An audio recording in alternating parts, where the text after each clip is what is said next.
Alright, Bitcoin, blockchain, Dogecoin, Ethereum, NFTs, everyone is talking about cryptocurrencies right now. But good lord, what does all of it mean? So welcome to the one video that will take you from crypto noob to crypto genius. I'm going to tell you what it is, why it keeps becoming more important, why I've actually invested in myself, and the dark side of it. Okay, so when society was in its early stages, there was no such thing as money. We'll call this stage one. The only way to buy something off someone was to go up to them and be like, oh, I really like your horse. I'll trade you my cat for it. Sorry, Milo, I never trade you. But the issue with a system like that is that even though you might be perfectly happy to give up your horse, you just might not want a cat. So that trade will never happen. But that's where currency came in. Stage two, coins, which because they were made of precious materials like gold and silver, everyone just accepted that they were worth something. You've heard of the British pound, right? Well, the reason they're called pounds is because 1 pound literally just used to be 1 pound of silver. And so all of a sudden in a trade, it doesn't matter if you don't want my cat. As long as I have coins, we can still trade for your horse. Even if you have no use at all for the silver, because it's a precious material, you have that reassurance that you can take that coin, give it to someone else, and trade for something that you do want. Convenient, right? But then this evolved to stage three. As banks became established and governments had control, we realized that as long as there was trust in the system, we could move away from needing to carry blocks of precious metal towards something even more convenient. Paper money. It does the same thing, but now the money doesn't have value because it's made of pure silver, it just has value because the government says it has value. Like this £10 note here in the UK, the note itself is just made of, well, it's actually made of plastic. They changed it recently because it's more durable. But if you look closer, you can see that all this actually is the Bank of England promising that they will pay the bearer of this note £10. Really, this is just a receipt, a kind of proof that you own a certain amount of money. But as technology has improved even further, we found even more convenient ways of storing and trading our stuff. We're now in what I would call stage four, where more people than ever are buying things online and using credit cards, and really when you're at that stage, we don't see our money anymore. It's not about coins or notes or cats, it's just entries on a spreadsheet. Like when I buy a music album from Amazon, all that's happening is that my bank adds an entry in my spreadsheet that says Aaron now has $10 less, and then Amazon's bank adds an entry that says they have $10 more. So, the reason I've given you this entire intro is to give you context on where cryptocurrency sits. It's seen by many people as the most convenient era of exchange ever. Stage 5. The way to think about cryptocurrency is that it's 100% virtual. I know the logo for Bitcoin kind of looks like a physical coin. It really is a Bitcoin now. But with crypto, there is no gold, there is no silver, there is no paper. It really is just the transfer of digital assets. But the core concept is exactly the same. Think of them as literally just running spreadsheets of who's paid what to who. But instead of multiple banks keeping their own separate records, with crypto, there is just one enormous spreadsheet of every transaction made using that currency. And this is called a ledger.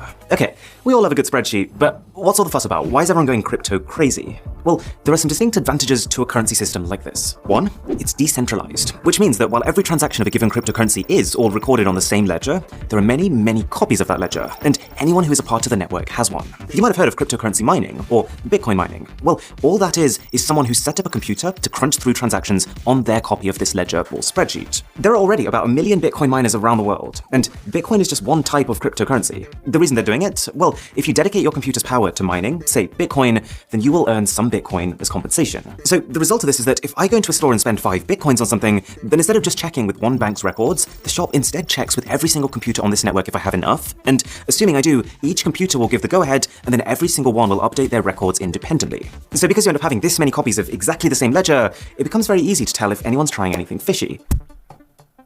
Who bought this? Like if I try to hack into someone's computer that's on the network and give myself more money by adjusting figures on their copy of the ledger, it's not going to get through. The system will realize that 99.9% of the copies on the ledger are saying one thing, but one of them is saying something else, so must have been tampered with. There's very clear organization to the system, and I think people believe in it because they see the future as open, traceable transactions, much more so than having like some bits of the record over here and other bits over there. And I know it seems complex at this point, but as we go through this, I think you'll realize that for a lot of people, in a way, it's simpler. There are plenty of areas in the world that have internet access, which is all you'd need for crypto, but don't have access to traditional banks, which require a lot of paperwork and documentation. Two, and I've kind of implied this already, but the main perk of crypto is that you don't need banks anymore. Because everything is stored by the people on this ledger, you can make international payments almost instantly instead of it taking half a day with no spending limits. Plus, you don't need to worry about exchange rates, you don't need to worry about interest rates, and even transaction fees are close to zero, for some cryptocurrencies that is. But this is where the real fun begins. Fun at parties, I promise. The reason that cryptocurrencies are called cryptocurrencies is because they're secured by cryptography. And one example of this, which a lot of the major cryptocurrencies like Bitcoin use, is blockchain. Now, people often get confused by this. Blockchain is not Bitcoin. Blockchain is not a currency itself. Blockchain is just a secure type of ledger. So you know that big spreadsheet that everyone has that's recording transactions? Blockchain is just a way of organizing it, funnily enough, into blocks. So every time I pay for something with Bitcoin, that transaction is recorded as a block. Each block contains transaction data, like who was paid and how much, a hash, which is a unique identifier, and the hash of the previous block in the sequence, or the last transaction that was recorded. And the pivot on which the system rests is that if something in a block is changed, then that block's hash will change. You might be starting to see where this is going. Because each block also contains the data of the previous block, if the hash of the block here changes, then the next block will no longer have a matching hash with it, and so every subsequent block after that one becomes invalid. So if you combine this with what we talked about earlier, this whole idea of a million different users all having their own copy of the blockchain ledger, then if I wanted to fraudulently create a transaction that, say, paid me money, I'd have to not just tamper with a block and every single block after it, but I'd also have to do this on at least 500,000 computers around the world, so that the majority of computers in the system are also consistent with the one I've tampered with. Probably not going to happen. Whereas just hacking into someone's dollar account and sending myself money, that does happen. And it's sometimes as simple as just literally guessing someone's 6-digit PIN. But there's a massive jump between that and trying to hack into 500,000 uncorrelated computers at once. Okay, so cryptocurrencies have their issues. I'm literally going to get to them in a minute, but hopefully you can see why some people are excited about them. And that brings me on to investments. You've probably heard of people putting money into cryptocurrencies, and all that means is that they're exchanging normal currencies, like dollars, for cryptos, like Bitcoin. They're hoping that those cryptocurrencies become the next big thing, and therefore suddenly shoot up in value, at which point they can then either spend them or just exchange them back for more dollars than they bought them for. There's actually a term for cryptocurrencies that skyrocket like this, going to the moon, or mooning, but that can mean something very different depending on who you talk to. But the one decision that someone would have to make at this point is which cryptocurrency? Because we've talked about Bitcoin, but Bitcoin is just one of over 4,000 different cryptos already, and each of them have different properties. For example, Ethereum, which is the second most invested in, can process transactions even faster than Bitcoin. There's one called Cardano, which is considered to be technologically superior. There's one called Litecoin, which has a newer algorithm. And if you are enjoying this video, then a sub to the channel would be delightful. So let me show you what I've done, and disclaimer, this is not in any way at all financial advice. I'm not recommending this, I've literally only put in a small amount of money that I'm comfortable losing, and to be honest, the way I'm seeing it is more as an optimistic gamble as opposed to a strategic investment. The only thing that you absolutely should buy is one of these hats. Best purchase I've ever made. That is financial advice. So I've put 40% in Ethereum, 20% in Polygon, 20% in Cardano, 10% in Cartesi, and 10% in Litecoin. And this portfolio has basically gone up and then down, and then up and then down. And then, honestly, you probably get more consistency from Wish.com. So crypto is in a pretty weird place right now. And this brings me on to its problems. The dark side. One of the main ones is exactly this. The reason I think a lot of people don't take crypto seriously is its volatility. Because these currencies are so new and they're completely digital, unlike, say, the market for gold, no one really knows what they should be worth. And so you find that crypto prices are quite heavily speculative. They're tied to the news cycle. Like when a glowing article comes out about them, prices spiral upwards, but then when Elon Musk posts a tweet that puts them down, they go way down. Two is the fact that they're not really accepted as a form of payment in, well, most places. Like, yes, I can now book holidays with crypto, I can donate to Wikipedia with crypto, but there's been a lot of companies who are pretty back and forth with it. Microsoft, Tesla, even Burger King are examples of companies who said they were going to accept Bitcoin, and then they said they weren't going to accept Bitcoin. Three, there can be an environmental concern. And see, the whole reason why a lot of these cryptos are so secure is because of this concept of transactions being verified many, many times by many, many computers. So I think it's a fair criticism that that in itself creates a fundamental inefficiency. That much computing power requires a lot of electricity. But at the same time, you could counter this by saying that traditional banking uses more electricity, that there are newer coins with better technology that are more efficient, and that one day we'll be able to get that electricity from renewable sources.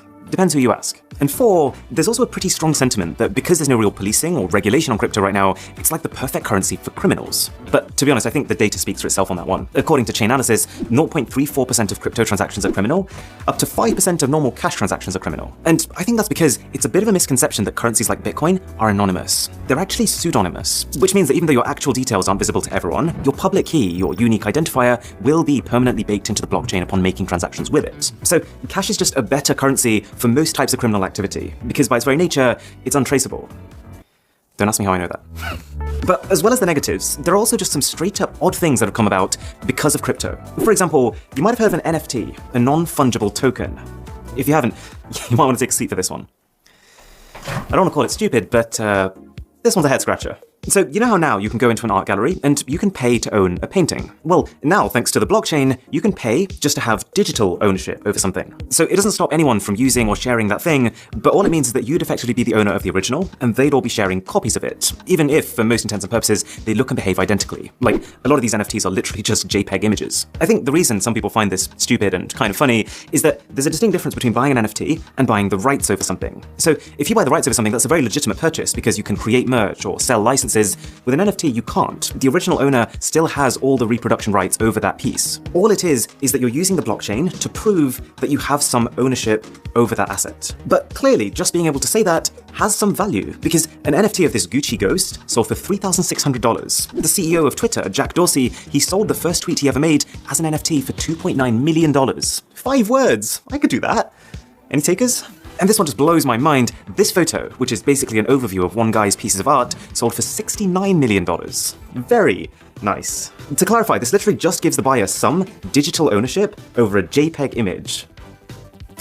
And finally, you might have heard of Dogecoin. Dogecoin is based on the same tech as Litecoin, but it was created as a joke. People started sharing it and putting a bit of money into it because they thought it was funny, but that propelled its value to the point where now we have people who have actually become millionaires just because they bought Dogecoin when it was cheap. It's an interesting world out there. If you did find this useful, then do consider sharing it with a friend or family member who could benefit. I would really appreciate it. And for my best phones of 2021, click here. For an Instagram story that crashes your phone, click here. My name is Aaron, this is Mr. Who's the Boss. I'll catch you in the next one.